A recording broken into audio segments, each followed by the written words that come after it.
Dans un premier temps, je vais essayer rapidement de vous rappeler ce que c'est que les thérapies interpersonnelles et ensuite de voir le lien avec les patients à risque suicidaire. Alors, les thérapies interpersonnelles, il faut savoir que ce sont des thérapies en fait, qui sortent un petit peu du contexte habituel des autres psychothérapies que peuvent représenter les TCC et la psychanalyse. C'est une thérapie de la relation. Et jusqu'à maintenant, dans ces types de psychothérapie, on s'est dit effectivement que la relation, c'était un facilitant, mais n'était pas, si vous voulez, la substance active thérapeutique de la psychothérapie. La relation, finalement, va créer les conditions de sécurité, de confiance nécessaires et qui vont permettre de faciliter un changement et le soin qu'on veut apporter par la psychothérapie. Alors, dans les années 50, il y avait justement Carl Rogers qui remettait un petit peu ça en cause en disant que la relation thérapeutique, finalement, elle peut être responsable de l'efficacité de la psychothérapie et que finalement, la relation, elle représente une psychothérapie à part entière. Elle est un principe actif aussi du traitement non médicamenteux qu'on peut proposer à nos patients. Alors, à partir de ça, on va avoir effectivement un psychopharmacologue qui s'appelle Clerman, qui va vraiment être l'initiateur des thérapies donc interpersonnelles. Alors, au départ, il ne travaillait pas forcément sur trouver un traitement psychothérapeutique, une méthode non médicamenteuse. C'était plutôt donc un psychopharmacologue qui va faire effectivement des expériences sur les antidépresseurs pour voir s'il y a une efficacité par rapport au placebo ou les antidépresseurs entre eux. Et finalement, en faisant ces protocoles d'études, ces échelles, il va se rendre compte d'un concept qu'il va appeler le height contact. Et ce concept, finalement, va se centrer sur l'ajustement social et les relations interpersonnelles, en voyant effectivement que quand on s'intéresse aux relations interpersonnelles, il peut y avoir une efficacité dans la dépression. Et à partir de ça, avec ses collaborateurs, ils vont effectivement enrichir ce concept avec d'autres notions très importantes, que vont surtout représenter les théories de l'attachement de John Bowlby, où en fait, effectivement, dans le concept de John Bowlby, c'est le lien affectif nécessite des interactions réciproques entre un individu et sa figure ou ses figures d'attachement. On va avoir effectivement, les fondateurs de la thérapie interpersonnelle vont voir un petit peu l'intérêt de, on va dire même l'exigence, d'avoir une thérapie qui va permettre finalement, au bout d'un moment, de resécuriser l'univers relationnel du patient, notamment des patients qui présentent des vulnérabilités dans l'enfance, avec des troubles de l'attachement, des attachements insécures, désorganisés. Et avec ça, ces thérapies vont s'enrichir d'autres notions, que sont les théories de la communication, les travaux de Kessler, et les théories sociales.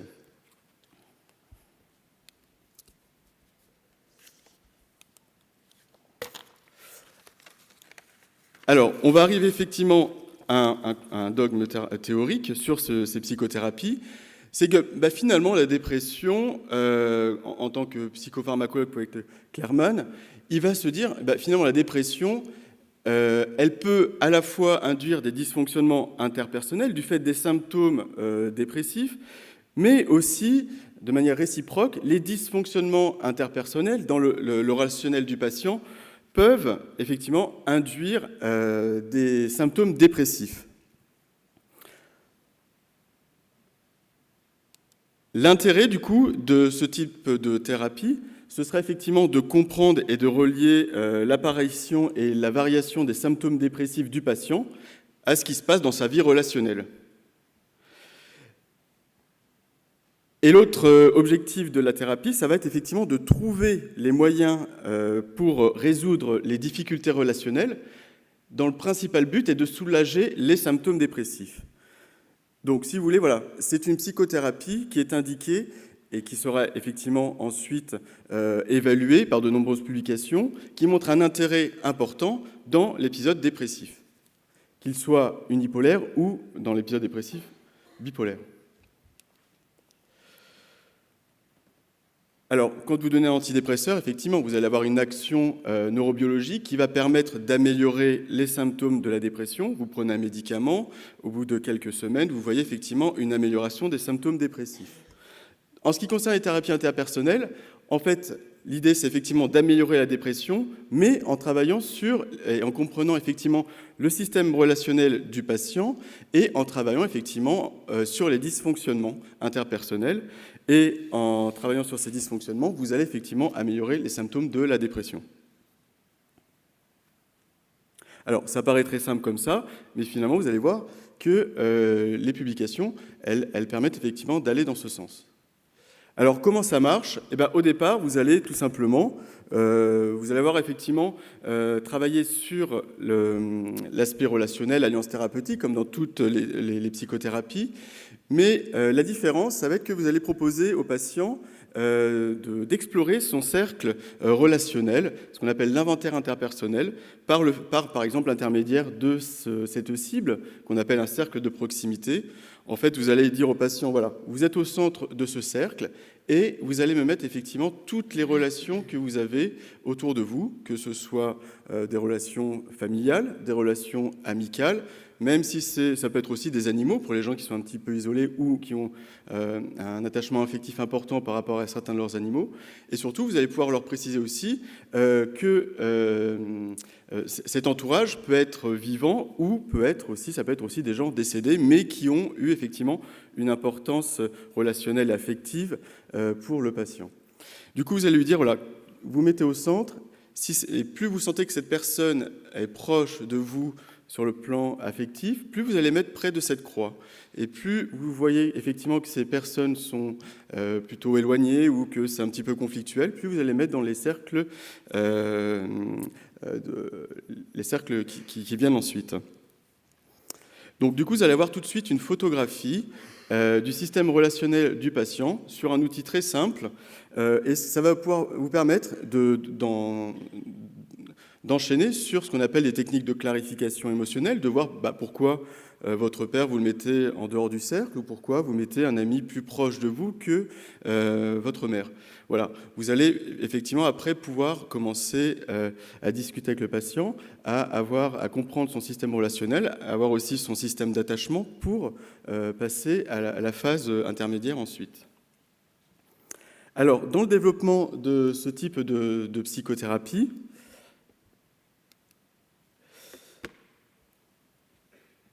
il y a donc cette phase d'initiation où on va s'inscrire dans une relation thérapeutique, la compréhension du système relationnel du patient, et après, on va essayer de rechercher dans son inventaire interpersonnel, dans ce cercle de proximité, le dysfonctionnement majeur, le dysfonctionnement interpersonnel majeur qui engendre effectivement des symptômes dépressifs et des émotions négatives. Alors, dans les études, effectivement, dans le protocole standard de la thérapie interpersonnelle, on a identifié 4 domaines. Dans ces 4 domaines, on va essayer de chercher effectivement celui qui sera prédominant, et ça, ce sera dans la phase initiale de la psychothérapie. Alors, dans les 4 domaines, vous avez par exemple le deuil. On va rechercher effectivement si les symptômes dépressifs sont apparus en même temps qu'un deuil qui aurait été effectivement, où le processus aurait été entaché, ou un deuil prolongé avec des symptômes qui ne permettent pas d'aller dans un processus normal de deuil. Ou alors, est-ce qu'on est plutôt dans quelque chose de l'ordre du conflit, par exemple conflit conjugal ou du conflit intergénérationnel, un conflit qui ne permet pas d'être finalement réglé, mais qui suscite beaucoup d'émotions négatives et de symptômes dépressifs chez le patient. Un concept aussi qui est assez intéressant, c'est ce qu'on appelle la transition de rôle.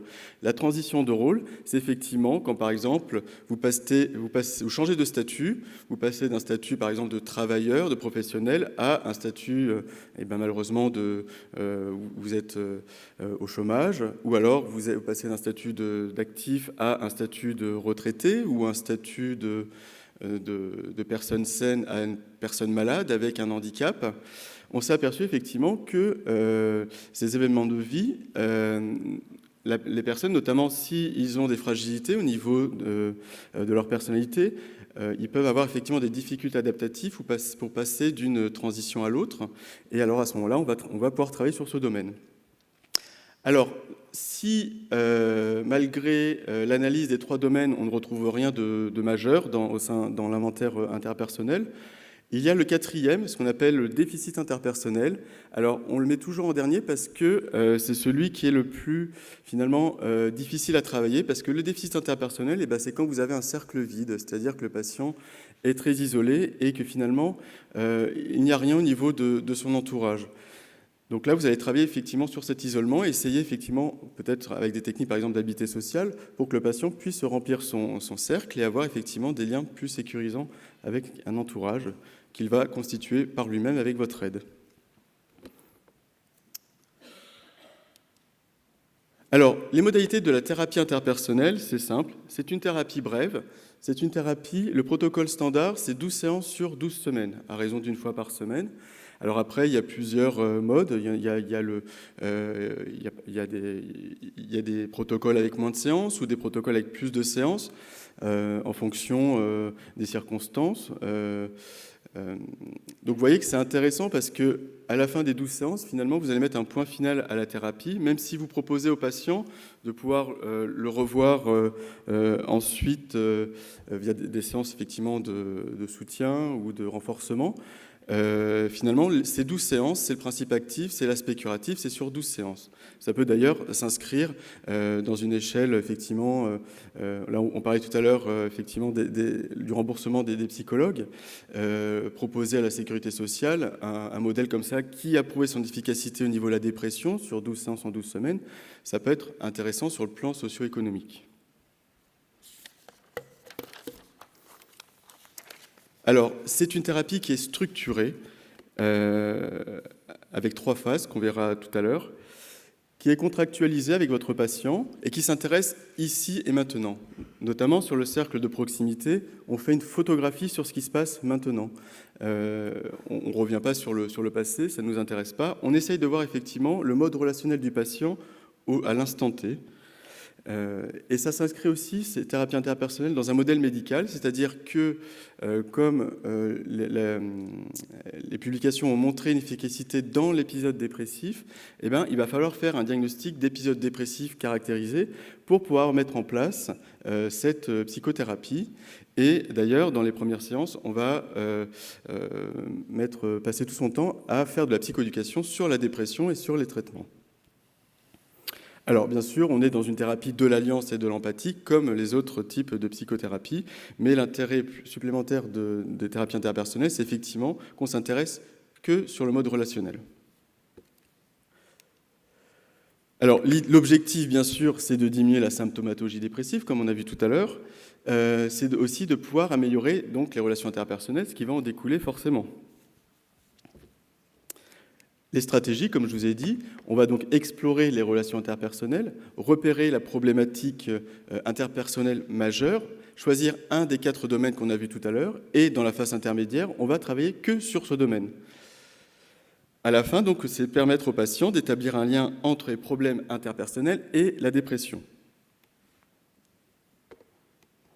Alors, donc du coup, la structure de thérapie interpersonnelle, ça va effectivement, ce qu'on appelle dans les premières consultations, la phase initiale, où vous allez effectivement faire le diagnostic de la dépression, faire un travail de psychoéducation sur la dépression, sur l'évaluation de l'intensité de la dépression, et d'expliquer effectivement le modèle de thérapie interpersonnelle.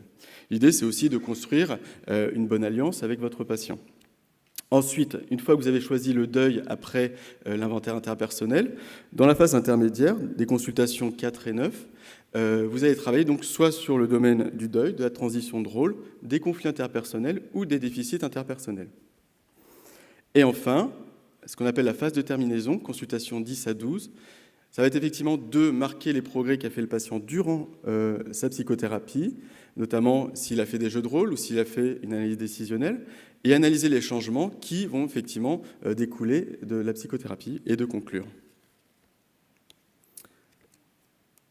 Alors, comme je vous disais, effectivement, c'est une psychothérapie qui est très intéressante parce qu'avec les TCC, elle a été reconnue comme la psychothérapie la plus efficace dans la dépression, avec un niveau de confiance 1.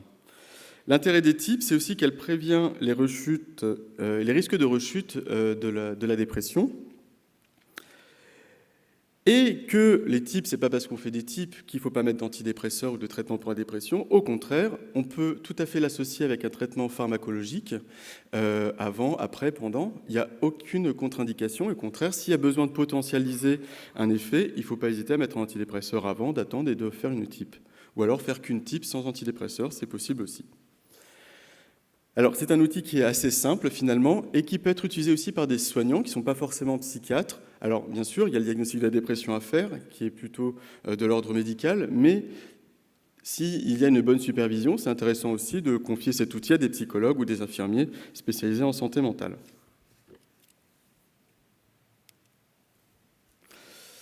Alors voilà, donc après ce bref rappel des thérapies interpersonnelles, l'idée du jour, c'est de voir effectivement ce qui est l'intérêt des types dans la prise en charge du risque suicidaire.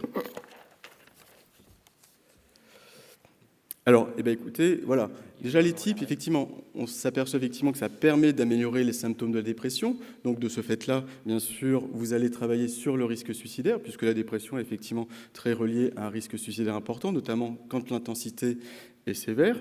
Mais aussi, du fait des domaines qu'on peut choisir, on va aussi quand même améliorer les facteurs de protection du suicide, face au suicide, plus que l'objectif des types, c'est d'améliorer et sécuriser l'univers interpersonnel. Donc améliorer effectivement de ce fait le soutien, mais aussi les capacités de résolution, de problèmes. On ne voit plus forcément que comme solution le suicide, les capacités de résolution des conflits interpersonnels et le fait de faire appel aux ressources et facteurs protecteurs. D'ailleurs, il y a eu donc, quelques études qui commencent à sortir sur le lien entre thérapie interpersonnelle et risque suicidaire, notamment cette étude qui a comparé les thérapies cognitives, les thérapies interpersonnelles et les traitements pharmacologiques, et qui ont montré qu'effectivement, ressortait un patient déprimé traité par traitement pharmacologique ou thérapie interpersonnelle, les deux permettaient de diminuer les idées suicidaires.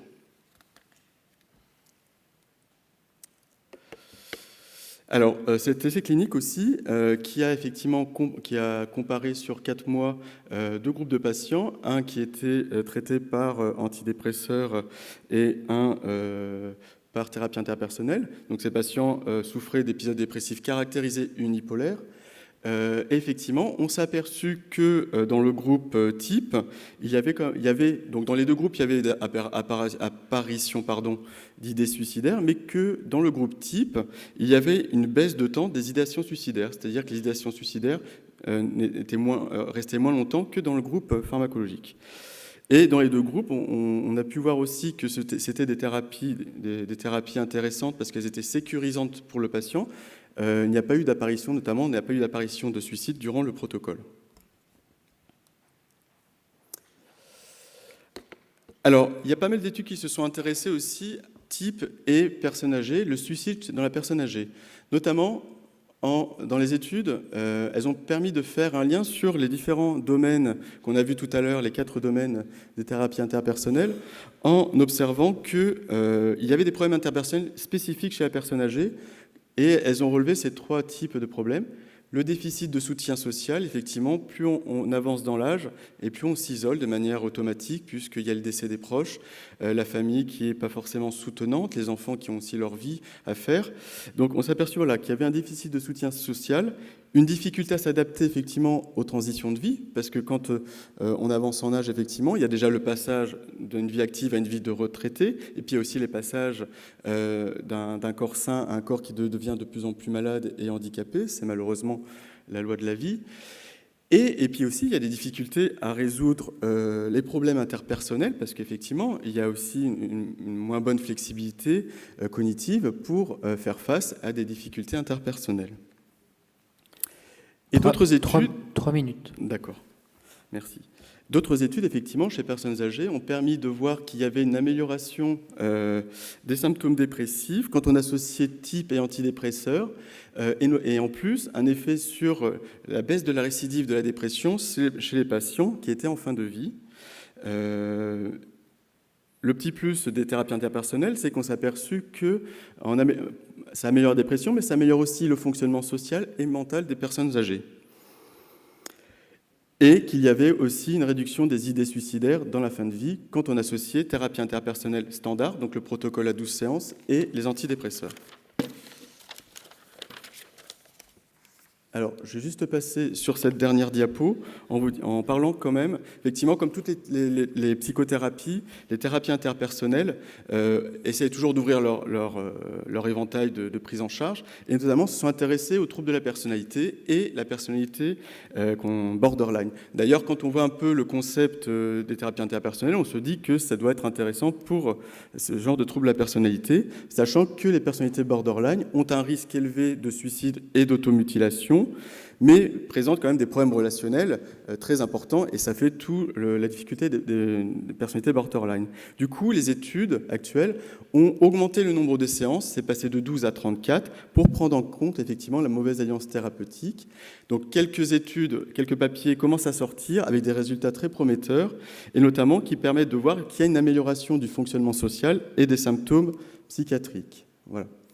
Et pour conclure, juste pour vous dire que l'intérêt des TIPS, c'est effectivement une psychothérapie brève, qui est très structurée, donc qui est accessible à tout le monde. Une psychothérapie de niveau de confiance 1, notamment dans le traitement de la dépression, qui peut être facilement plébiscitée par le patient, et notamment les personnes âgées, parce qu'il n'y a pas d'effet secondaire, il n'y a pas la nécessité de prendre un traitement, de suivre un traitement pharmacologique, puis ce sont un faible nombre de séances. Et surtout, on voit effectivement qu'il y a une place dans la prise en charge des idées suicidaires et du risque de passage à l'acte. Voilà, je vous remercie de votre attention.